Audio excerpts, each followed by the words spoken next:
This is the enemy. He is well armed, expertly trained, backed up by the latest in technological warfare. He is fanatically indoctrinated by his government's intensive propaganda.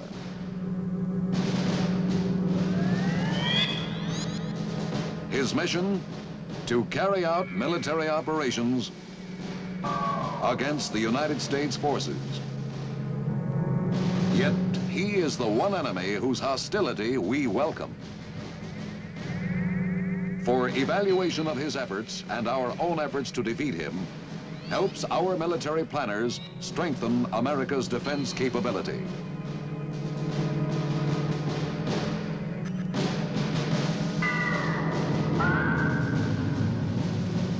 This is Aggressor, the friendly enemy.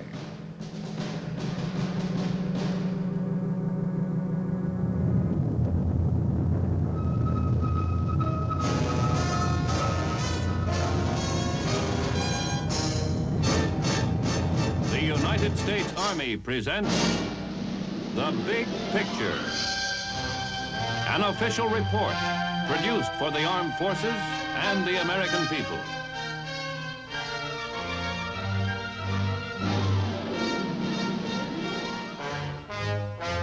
Fort Riley, Kansas, headquarters of Aggressor, an imaginary enemy used in training United States troops.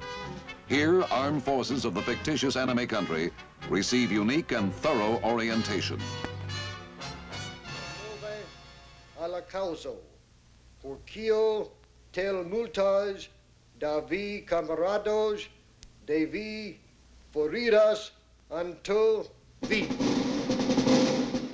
This speech in Esperanto, the language of Aggressor, is part of the Aggressor Center's training program in developing the concept of a maneuver enemy.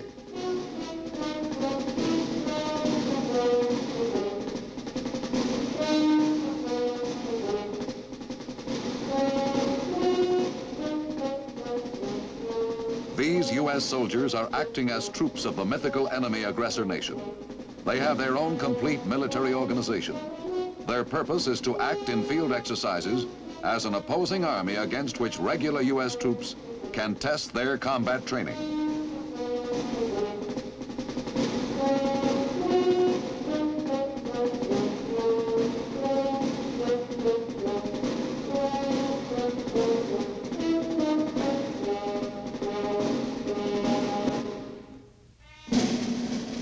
The idea for Aggressor, the maneuver enemy, was devised after World War II to meet the Army's own recommendation that more realistic training methods be adopted.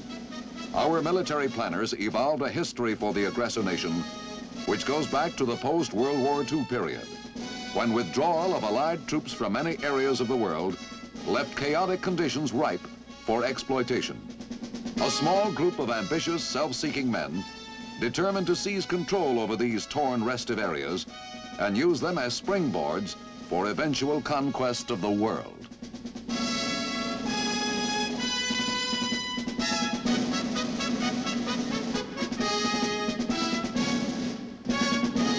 Disbanded troops of many nations which had fought the Western Allies in World War II joined the aggressor army and formed the basis for a new and powerful military establishment. This detailed and carefully constructed background for the maneuver enemy provides opportunity for the American soldier to become familiar with the type of military force and leadership he may someday have to oppose on the battlefield. Doctrine and procedures for Aggressor are established by the United States Army Training Command. The Aggressor Center provides field teams to show commanders how to utilize the training device. Complete records of aggressor activities in Army maneuvers are maintained at the Fort Riley Center. A situation map indicates past campaigns in which the maneuver enemy made advances or lost ground. Card files kept in the Aggressor War Room list each unit of the mythical Army, Navy, and Air Force, along with personnel data on key members of the aggressor military system, allowing realistic combat intelligence to be brought into the maneuvers.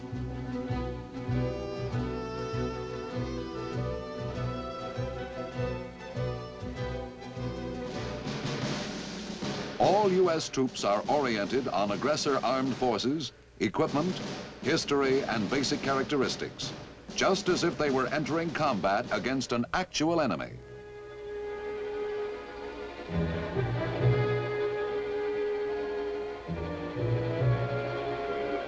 The aggressor soldier is provided with identification documents in the Esperanto language.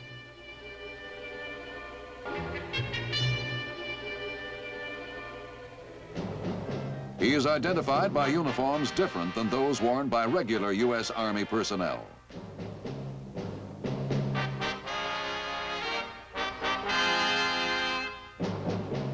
Changes in design of the aggressor uniform keep pace with the swiftly changing nature of modern warfare.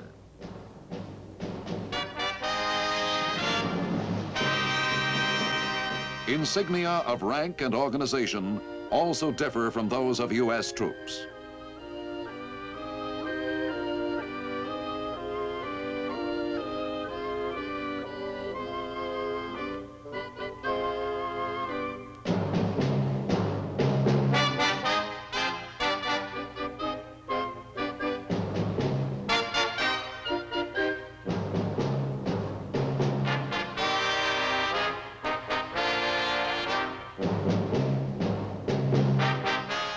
Arms for the mythical enemy, designed to resemble real weapons, carry markings in the aggressor language.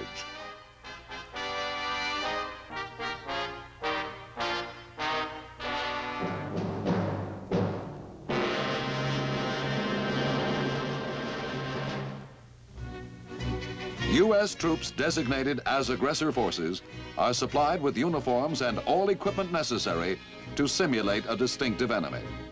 The soldier participating in this training exercise benefits from the experience by the additional responsibilities of his new role.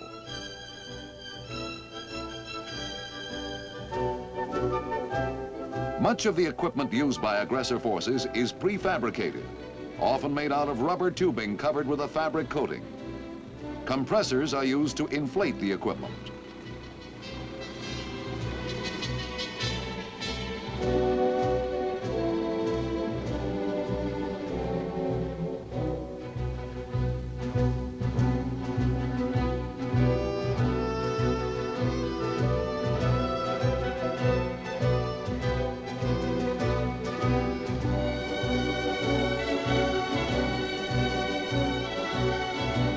These three-dimensional pneumatic models, seen from a distance, appear to be actual pieces of standard military equipment. Use of models like these achieves realism at a fraction of the cost of actual weapons. Other military equipment is made locally out of materials at hand, such as burlap, canvas, lumber, wire, logs, and paint. Careful attention is paid to design and emplacement of models. Simulated equipment allows aggressor forces to portray large, well-supplied enemy units. Flash, sound, and smoke devices have been developed to represent artillery fire, dramatizing in the training exercises the sights and sounds of battle.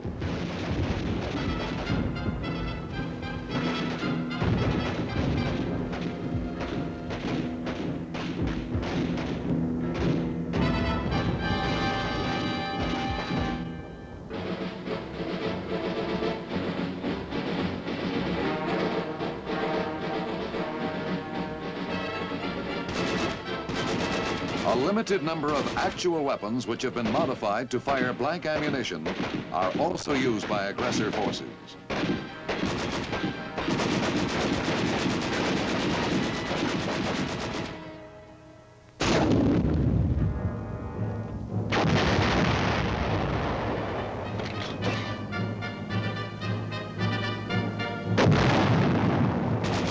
All types of military activity are carried on by aggressors.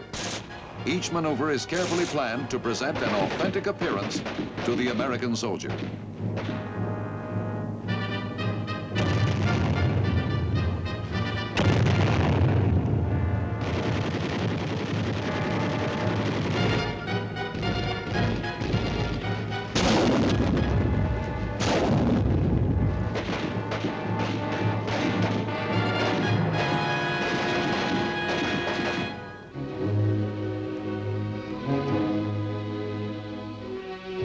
Even psychological warfare is used, giving U.S. troops an opportunity to become familiar with the type of enemy propaganda they might encounter in actual combat.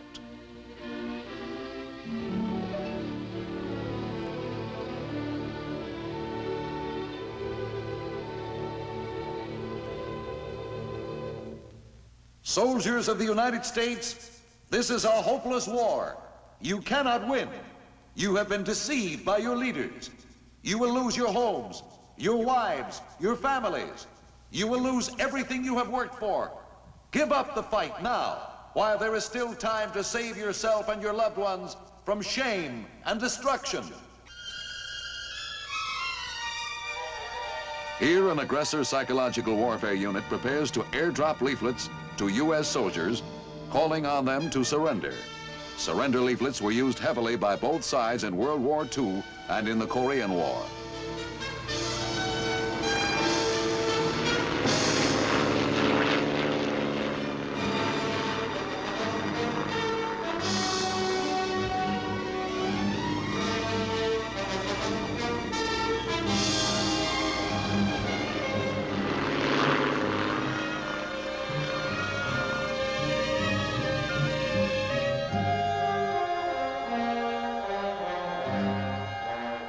Familiarizing the American soldier with enemy propaganda is a critical part of his training. Exercises like these stress the importance of our soldiers' sense of mission, a mission which must be carried out often under the full weight of the enemy's ingenious psychological warfare techniques. Aggressor activities challenge American civilians as well as troops.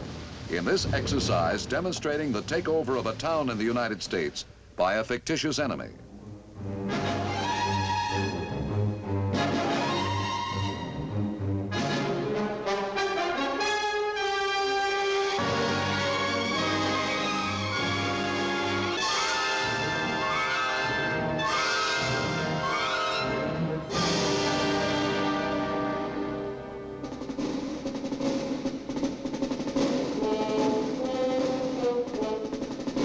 Demonstrations like this one, conducted during maneuvers with the cooperation of the local citizenry, serve a strong psychological purpose, familiarizing soldier and civilian alike with some of the possible consequences of enemy military operations.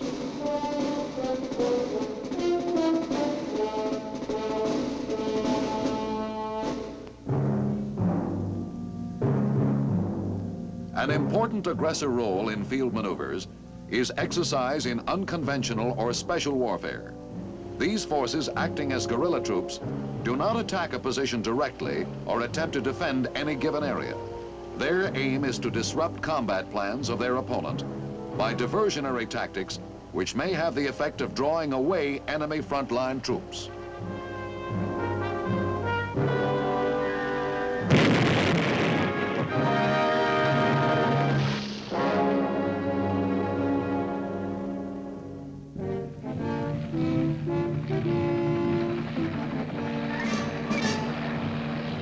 Conversely, U.S. forces test their special assignment capability in various maneuvers against aggressor installations.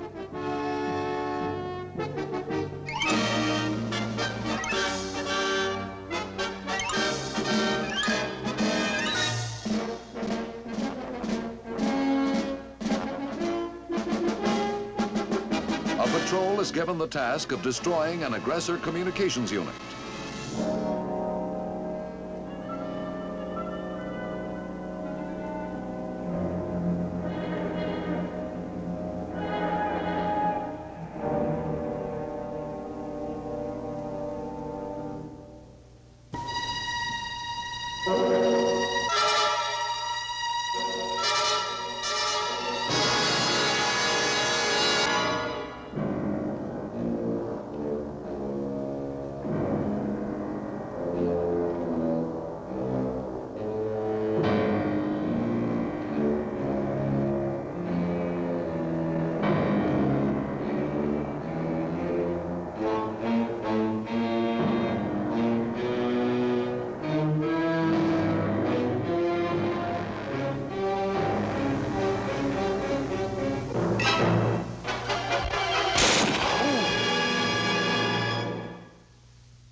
Special U.S. forces are trained in maintaining contact with friendly groups in enemy-held territory.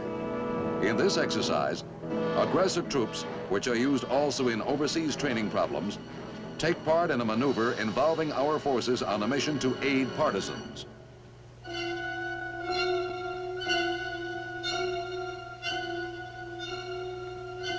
The aggressor soldier here is given the assignment to guard a mountain bridge in Germany. Object of this exercise is to see if the special skills of the U.S. fighting men can overcome the resistance of an alert, well-prepared enemy.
Aggressor participation in large-scale Army maneuvers follows a planned scenario or outline.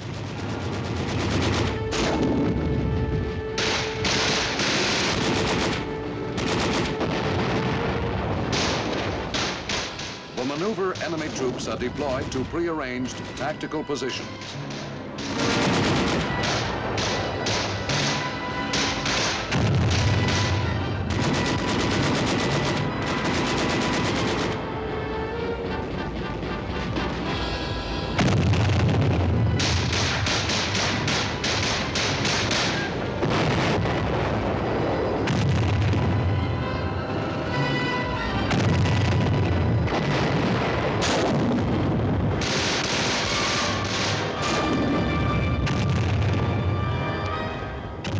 Planned exercises effectively carried out provide stimulating and continuous training for all participants.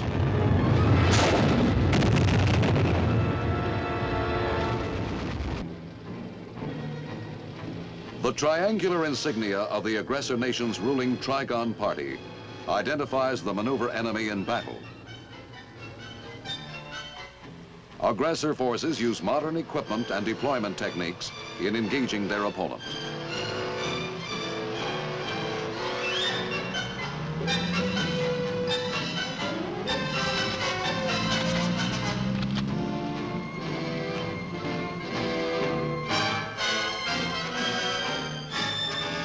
Rapid, vigorous action and coordinated use of all weapons add up to a tough adversary against which U.S. forces can test their mettle.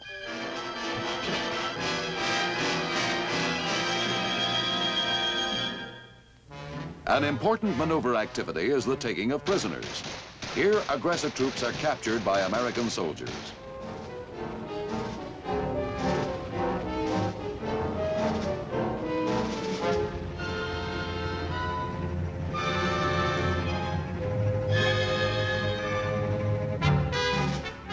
A successful mission may depend on combat intelligence from prisoners, which may reveal enemy plans and intentions.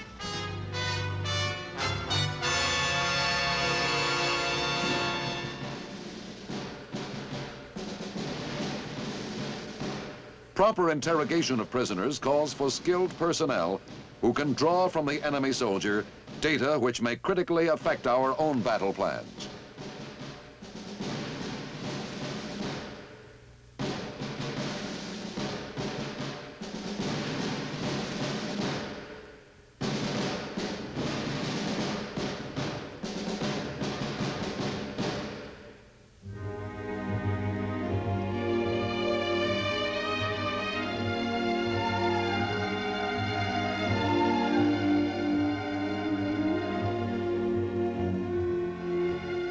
Aggressor field team commanders advise and assist commanders of U.S. forces taking part in the maneuvers.